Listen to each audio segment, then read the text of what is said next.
kita dengan tanah air. Oke, Miss akan mengecek kehadiran kalian terlebih dahulu. Untuk perempuan yang dipanggil menjawab apa? Hadir. Kalau untuk laki-laki menjawab? Hadir. Ya, Miss absen dulu satu-satu. Ahmad Bintang. Hadir. Arkan. Arkan sedang?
ada yang joget, ada apa lagi?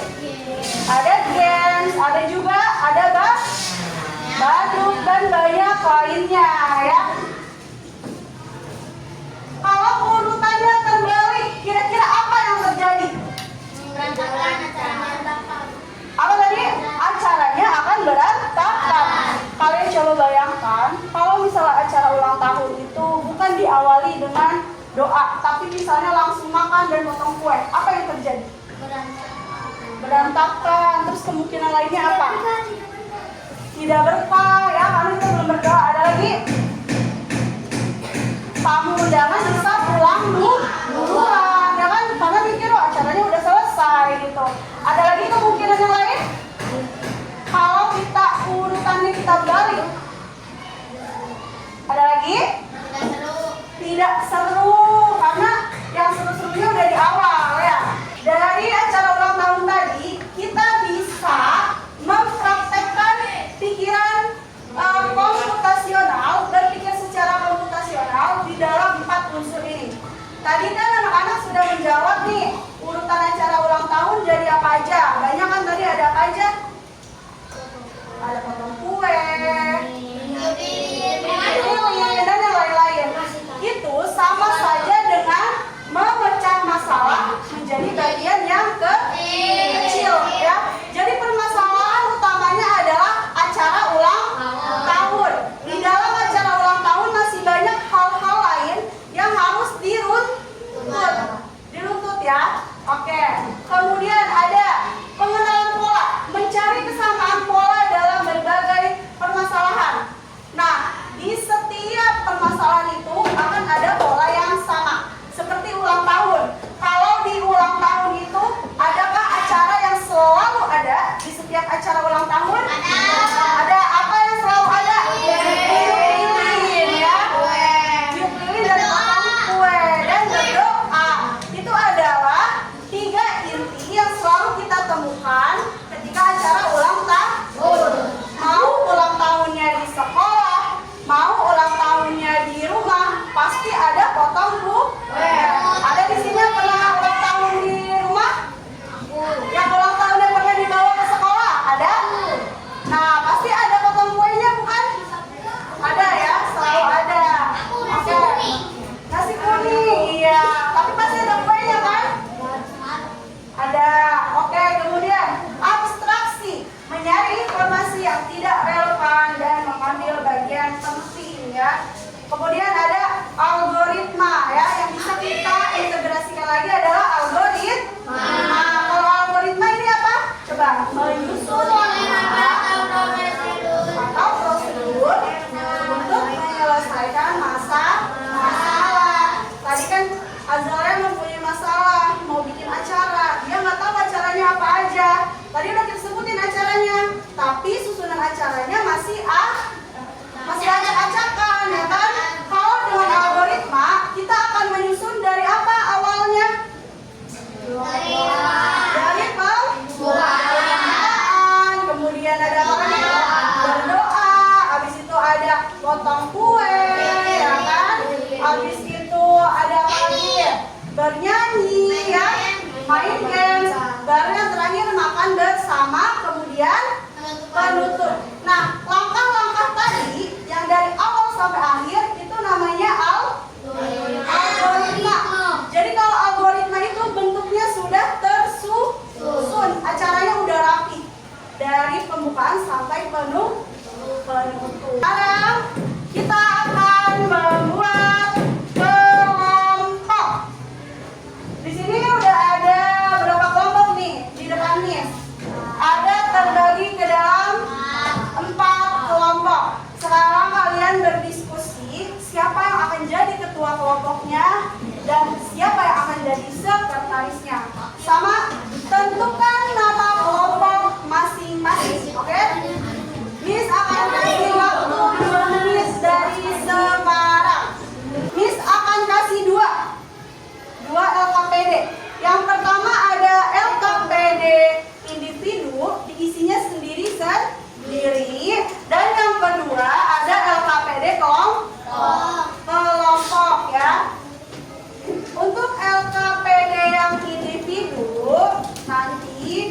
kerjakan masing-masing, kemudian dikasih nama dan kelas.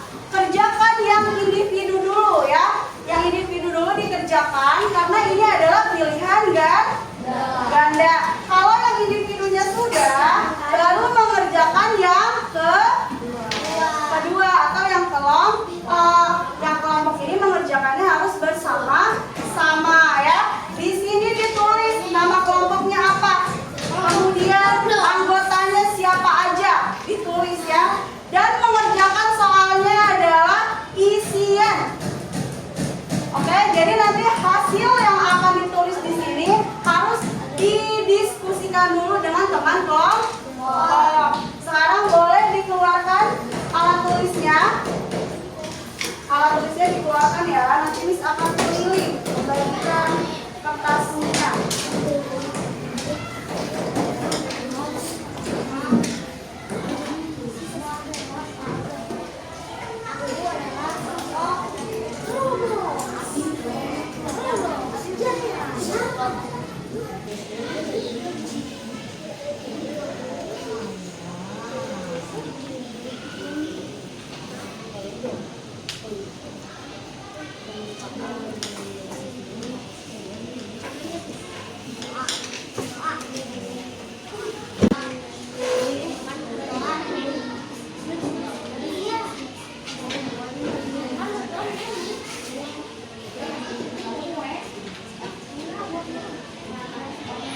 Sambil menunggu teman kita yang masih mengerjakan LKPD kelompok dan berdiskusi dengan temannya, sekarang nanti akan ada kelompok yang maju secara bergantian ya. Jadi nanti kalian akan membacakan hasil yang telah kalian tulis di LKPD kelompok. Nih, nanti hasil ini akan kalian bacakan bersama teman-teman kelompoknya. Nah, tadi tiap kelompok diberi tugas apa? Mencari nama kelompok dan menunjuk ke ketua dan sekretaris. Oke. Sekarang udah ada semua nama kelompoknya ya? Sudah. Kita akan acak siapa yang akan duluan maju untuk presentasi ya. Kita akan lihat kelompok mana yang akan maju terlebih dahulu. Akan hitung dulu. 3, 2, 1.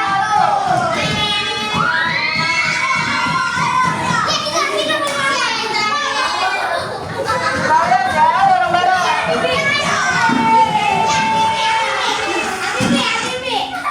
Oke, kelompok yang pertama maju adalah BJ Habibie. Jadi yang pertama tadi kelompok BJ Habibie. Yang kedua ada kelompok Toib. Yang ketiga Skyblue. Yang ketiga Skyblue. Dan yang terakhir ada ya.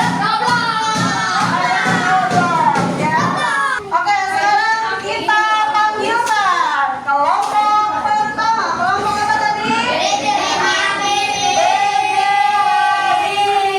Oke, kepada kelompok BJ Habibie dipersilakan maju ke depan. Untuk kelompok yang lain diperhatikan, kira-kira jawaban yang diberikan oleh kelompok BJ Habibie sama persis dengan kalian atau ada bedanya ya. Nomor 1, pertanyaan nomor 1 apa?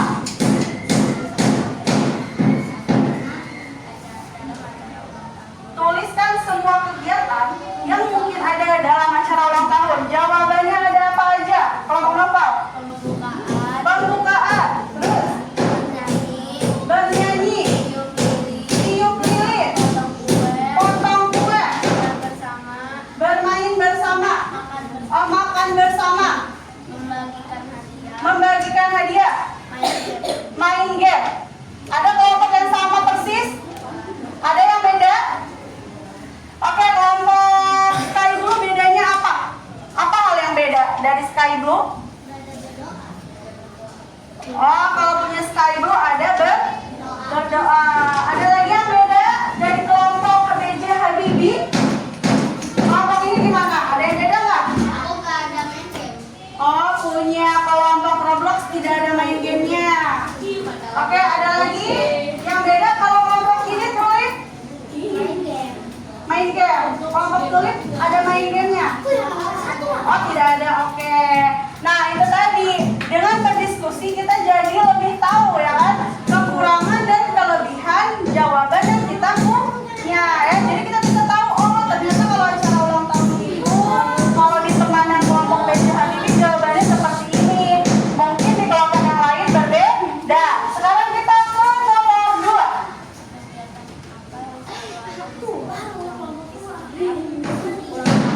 Kegiatan apa yang ada di setiap ulang tahun? Jawabannya tiup lilin dan potong kue. Katanya kata kelompok BJ Habibie, pola yang selalu